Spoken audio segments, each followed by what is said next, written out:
This is Alexia Tsotsis. I'm here at Web 2.0 Summit with Web 2.0 Summit impresario John Battelle. Yes, that's my title. So what is your official title is founder, CEO? And chairman of Federated Media. Federated Media. Yeah. And this is what? This is Number 7 of the Web 2 Summit. Yeah. I've noticed that a lot of people make Web 3.0 jokes at these things, and Yeah. this year we've gotten noticeably less. Well, I think Web 2 is stuck. Yeah.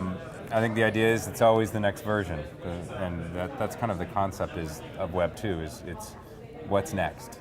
And I think the brand means that now, and so we've kind of moved on from it. But there was some serious pressure to iterate and be Web 3, Web 4, Web 5, Web 6. But Kara gets that with D, 1, 2, 3, 4, 5, 6, 7, 8, so we'll let her have that. It's very funny. I think Le Web was trying to do that as a joke. That's right, I remember, yes. So what is next? What are some of the trends that you see happening on stage this year? I think the theme is really playing out on stage. I've never had a theme, points of control, that has been picked up on by all the speakers so readily. You know, their answers almost weave themselves into the concept of the competition and the rivalry and the partnering and the sort of greenfield opportunities and the rush to go get them. The incumbents who own big strategic areas like Facebook with social or Google with search, and how we partner with them or try to get around them or innovate over them. We had Jim Balsillie today, who was talking about points of control on the little NFC chip that's going to be in every mobile phone, and whether you go with the banks or you go with the carriers or you go with the platform providers. So it's really a theme that has, I think, worked very well for the conference this year. Which specific speakers do you think touched upon this the most, other than Balsillie?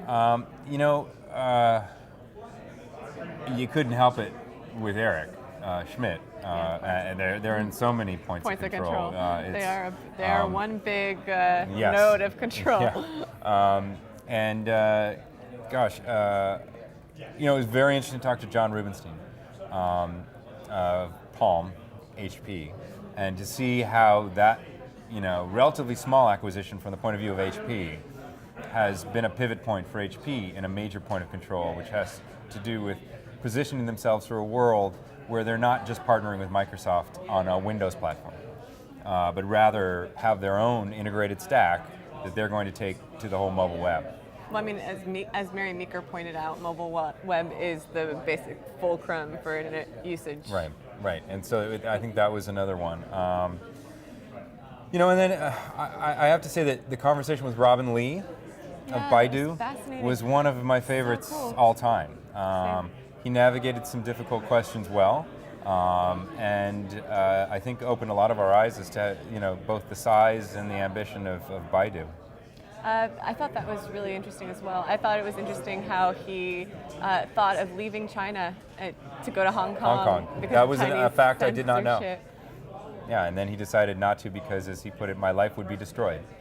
And I think that was an incredibly honest, statement. Well, I mean, it was the right decision as Clearly, Baidu's $40 billion. $40 billion in market cap later, I think he made the right decision, at least for the point of view of his investors, who, by the way, included Google. Yeah, it's very interesting. Well. Google and many others. Yeah. So, what are some of the criteria that you use to select speakers? I thought Baidu was genius. Thank you. That was one of my very, very first. I approached them very early because I knew it would take a long time to convince him to make that long trip.